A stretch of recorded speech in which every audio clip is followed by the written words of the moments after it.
Isang pinagpalang araw sa inyong lahat. Tayo po'y magninilay sa salita ng Diyos. Ang pinagmumulan ng awa at tawa ng ating buhay ang salitawa.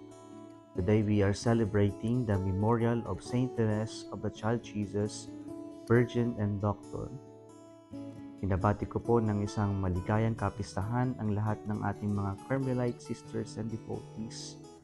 At the same time, ito rin po ang piyesta ng isang community sa Villasis na hopefully maging quasi-parish and later on parish ang Saint Therese of the Child Jesus Chapel po sa Amang Perez, Villasis. Happy Fiesta po sa inyong lahat. Kung mayroon tayong gusto sa buhay, napakahalaga po nung commitment at yung determination natin na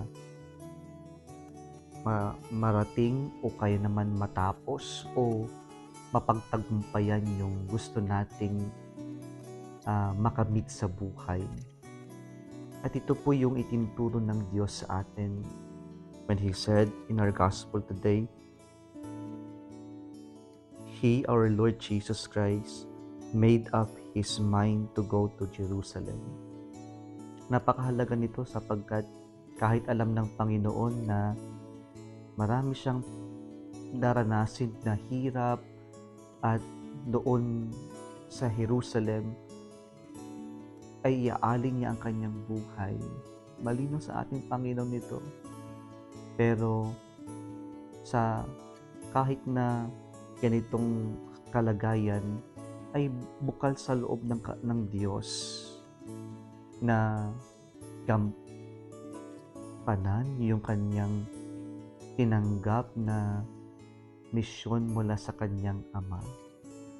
Kaya po napakahalaga na yung ating gustong makamtan din sa buhay ay unang-una sa lahat malinaw sa atin kung ano yung gusto natin.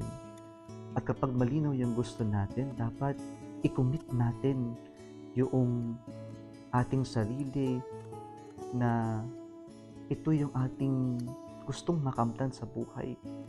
At kung may commitment tayo, kahit na anong mangyari, ay hindi tayo susuko, hindi tayo bibitaw. Sapagkat ang kailangan natin ay mayroon tayong determination, yung drive to accomplish our goal, our set goal in life. Because we know or we believe that this is the best for us. At sana ito yung ating mapulot sa ating ebanghelyo ngayon at mapulot din sa santa na ating pinagdiriwang ang kapistahan niya, Saint Therese, na kilala sa kanyang little way.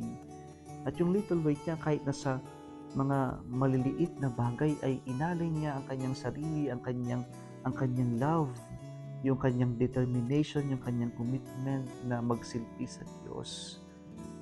Kahit yung simpleng pamamaraan ng pagwawalis o kaya naman yung pagkakalat ng flowers, kaya tinawag siyang the little flower, ay inalay niya ang lahat na ito na mayroong pag-ibig. Ganun din sana tayo sa lahat ng mga ginagawa natin. Yung malinaw sa atin yung gusto natin at may commitment tayo at determination na gawin ang lahat-lahat kasi mahal natin kung anong ginagawa natin. At kung mahal natin yung ginagawa natin, ay dapat ibig sabihin nito, masaya tayo sa ating ginagawa. Sa palagay ko, ito yung naging daan para magpakabanal si Santa Teresa.